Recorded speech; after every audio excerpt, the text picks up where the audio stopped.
Здравствуйте, друзья! В эфире Геоэнергетика Инфо. С вами Радайкин Максим и сегодняшний мой собеседник Александр Фролов. Здравствуйте! Здравствуйте, здравствуйте. Очередная атака ВСУ на дружбу, но в Германию нефть продолжает идти, в отличие от Венгрии и Словакии, которые остались без российской нефти из-за украинских ударов по трубопроводу. Кстати, Дональд Трамп уже осудил данные удары и опять к чему-то там призывает. Александр, а как так получается о том, что нефть в Венгрию и Словакию не идет, а в Германию она почему-то идет? Если как бы удар пришелся на место, где труба одна. Давайте уточним этот вопрос. Ну, во-первых, Венгрия заявила, что это удар по ее интересам, это удар по ее экономике. Ай-яй-яй, помните, что от нас вам идет электричество, что через нас вы покупаете газ. Могла бы добавить и Словакия, но как бы это и все и так все понимают. Я, однако, сомневаюсь, что поставки электричества и газа они прекратят на Украину. Также поставки некоторых нефтепродуктов, полагаю, тоже продолжатся. Как бы парадоксально это не выглядело в текущих обстоятельствах. Вот. И, кроме того, Венгрия и Словакия в лице своего руководства написала жалобу в Европейскую комиссию, что посмотрите, что делается. Но давайте будем честны. Как может отреагировать Европейская комиссия? Европейская комиссия даже не потрудится высказать э, какое-то возмущение, какое-то, знаете, ну как вот это вот любят, глубокую озабоченность даже не будет высказана. По той банальной причине, что Европейская комиссия в текущих обстоятельствах может сказать венгерскому и словацкому руководству: мы же вас предупреждали. Ну, мы вам говорили в течение вот 3 лет последних: хватит покупать нефть у России. Ищите других поставщиков. Организуйте поставки не через дружбу, а как-то вот иначе. А вы нас не слушали. Поэтому извините, но вот эти вот ваши жалобы, возмущения, ну, в спортлото напишите. Мы слышали, такая вот какая-то игра была еще при Советском Союзе. Говорят, туда писали. И говорят, даже какие-то результаты от этого были. Может быть, не те результаты, на которые вы рассчитываете, но вы попробуйте, напишите в спортлото. То есть для Европейской комиссии текущая ситуация – это подтверждение их правоты. Ну, правоты вот этих деятелей. Что надо отказываться от российской нефти. Надо переходить на других поставщиков. И вот последнее, что здесь стоит сказать, точнее, две вещи стоит сказать в конце. Первое, я не думаю, что это Европейская комиссия сказала: пацаны, давайте, повредите там инфраструктуру. Нет. Они просто воспользуются этой ситуацией, чтобы пнуть и Братиславу, и Будапешт. Ну, потому что, а что вы нас не слушали? Нас надо слушать, мы авторитетные умные управленцы, в отличие от вас, там, сидящих на местах, ничего не понимающих в геополитике. Так вот, и второе, что стоит сказать, с 26 года должен начать реализовываться проект Венгрии и Сербии по строительству нефтепровода между этими странами и поставкам нефти по этому нефтепроводу. Было очевидно, что поставки нефти будут осуществляться за счет ресурса, который у Венгрии будет в распоряжении за счет дружбы. Однако возможности продолжать поставки оказываются под вопросом, но не из-за текущей ситуации. Я уверен, наши специалисты с текущей ситуацией справятся. Вот. Потому что у нас грамотные специалисты работают, материально-технические ресурсы у них есть, они справятся, они большие молодцы. Нет, я хочу напомнить, что с 27 года, точнее после 27 года, ни Венгрия, ни Словакия не будут иметь юридических оснований для продолжения закупок российской нефти, потому что будет введен прямой запрет в рамках Европейского Союза. А к концу текущего года и Венгрия, и Словакия должны предоставить свои национальные планы по отказу от российской нефти. И фактически текущая ситуация с точки зрения Европейской комиссии — это прекрасный повод напомнить и Венгрии, и Словакии, что, ребят, а что это вы не пишете планы? Что это мы от вас ждем вот планов по отказу от российской нефти? Видите, как ситуация складывается нехорошо? А наш может еще ухудшиться, скажет Европейская комиссия, которая вообще никакого отношения к происходящему, конечно же, вообще совсем ни на йоту, ни капельки не имеет. Вот. Просто будет пользоваться сложившимися обстоятельствами в свою пользу. Об этом тоже нужно помнить. Я позволю себе выразить также свое недоумение относительно новостей, которые мы читаем со ссылкой на Министерство энергетики Казахстана. Какая картина видится нам, исходя из открытых источников. Нанесен удар по инфраструктуре, располагающейся, насколько я понимаю, в Брянской области. А дело в том, что из этой географической точки не только идут отводы в сторону портов северо-западных, но и труба идет дальше, собственно говоря, дружба идет дальше, заходит в Белоруссию, доходит до населенного пункта Мозырь, где располагается крупный нефтеперерабатывающий завод, кстати. И вот после Мозыря труба разделяется на две нитки. Первая это, на две ветки. Первая это северная, которая идет дальше в Польшу и через Польшу в Германию. И южную ветку, которая идет из Белоруссии на Украину, из Украины в страны Европейского Союза. Вот у нас тут был с Максимом разговор до записи, и я понял, что надо уточнить вот какой момент. Раньше, когда этот нефтепровод строился, все страны, в которые этот нефтепровод заходит, относились к странам СЭФ. То есть это были ГДР, Чехословакия, и так далее. То есть это были страны условно-советского блока. То есть если мы говорим сейчас, что это нефтепровод, который проложен в страны Европейского Союза, то это не совсем корректно, потому что когда этот нефтепровод прокладывали, он шел совсем даже не в страны Европейского Союза, как это ни удивительно. Так вот, он тогда еще был не в курсе, что, оказывается, он на территории Европейского Союза находится.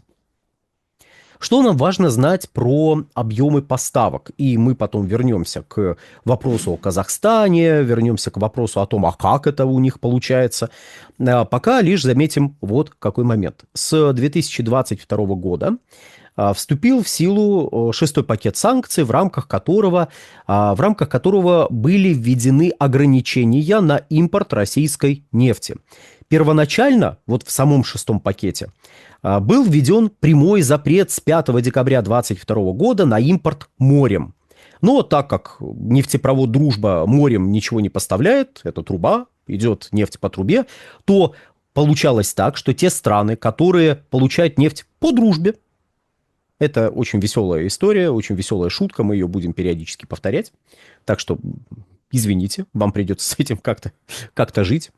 Ваши варианты на тему «Нефть по дружбе» прошу, писать в комментариях. Вдруг кто-то из вас окажется настолько остроумным, что мы здесь будем просто хохотать пару недель и не сможем записывать ролики. Так вот, дорогие друзья, с 5 декабря 2022 года был введен запрет на импорт морем европейским странам российской нефти. Но по дружбе нефть могла идти. Однако, тут стоит сделать вот какую оговорку. До принятия шестого пакета санкций однозначно было понятно, что Венгрия, Чехия и Словакия продолжат получать российскую нефть. Кстати, там были некоторые исключения, которые касались Хорватии и Болгарии, но в нашем разговоре для нашего разговора они настолько несущественные, что мы их просто берем, ставим в сторону и о них забываем. Просто потому, что не нужны они нам здесь, хотя они там в качестве исключения тоже присутствовали. Но при этом Венгрия, Чехия, Словакия могут получать нефть по дружбе, а вот Польша и Германия, которые чисто теоретически могли продолжать импорт, так уж получилось, в лице своего руководства громко до принятия шестого пакета санкций заявили: даже если нам дадут разрешение на импорт нефти, мы будем от российской нефти отказываться. И самое интересное, что там парадоксальная ситуация сложилась с Германией, которая вроде как хотела продолжать импорт российской нефти и в 2023 году. Но там получилось так, что руководство Германии, вдохновленное удачным воровством активов «Газпрома» на своей территории, побежало еще тырить активы Роснефти, располагающиеся на территории Германии, что как бы нам намекает, что Германия – это прекрасное место для инвестиций, где инвестиции ваши будут полностью защищены, ведь Европа, правовое государство Германия, и прочая вот эта лабуда, которой до сих пор почему-то некоторые люди, насколько я понимаю, доверяют. Так вот, прекрасное место для инвестиций, украли активы «Газпрома» весной, а осенью решили: слушайте, у нас тут еще Роснефть есть, давайте у нее украдем тоже. И в сентябре 2022 года изъяли во временное управление доли Роснефти в нефтеперерабатывающих заводах на территории Германии. Крупнейший из этих активов это был НПЗ в Шветте. Собственно, 11, по-моему, 6 миллионов тонн это мощность этого завода. И вот это, наверное, был самый ценный актив, который получал нефть по дружбе, по нефтепроводу «Дружба». После чего Роснефть сказала: погодите, вы чего творите? Ну, во-первых, мы вкладывали деньги в модернизацию этих заводов. Во-вторых, извините, подвиньтесь, но там поставки нефти. Вы утверждаете, что мы нефть не сможем поставлять после 5 декабря, но позвольте, во-первых, Германия вроде как имеет право получать эту нефть, а во-вторых, ну, в конце концов, вы же сами говорите, что будете организовывать поставки через порты, а в чем проблема нам организовать поставки через порты, если вот есть такая задача? Ну, то есть, понимаете, да? Руководство Германии сказало: не-не-не, ну, Роснефть не сможет покупать нефть, потому что, ну, понимаете, вот давление санкционное на российскую нефтянку, российская нефтянка уже практически при смерти, поэтому если мы оставим в управлении Роснефти вот эти вот предприятия, то внутренний рынок Германии очень-очень сильно пострадает. Почему пострадает? Ну как, ну, Роснефть же не сможет закупать нефть где-то еще, а мы сможем. А в чем проблема должна была быть у Роснефти? Ну, в чем-то должна быть с точки зрения господина Шольца. Кстати, где он? Куда-то, говорят, делся. Интересно, куда? Наверное, где-нибудь пишет мемуары или ездит, читает лекции, которые очень полезны и очень пригодятся молодому поколению. Так вот, и Роснефть фактически выдвинула, ну, если угодно, ультиматум, что либо вы компенсируете то, что вы тырите, либо вы возвращаете то, что вы тырите, либо, ну, поставки нефти прекращаются, потому что действующий контракт предусматривает совершенно другую конфигурацию взаимодействия. Ну, и так как руководство Германии было вдохновлено вот этими, знаете, так сказать, успехами 22 года, оно сказало: ха-ха, ничего мы вам не вернем, ничего мы вам не заплатим, поэтому утритесь.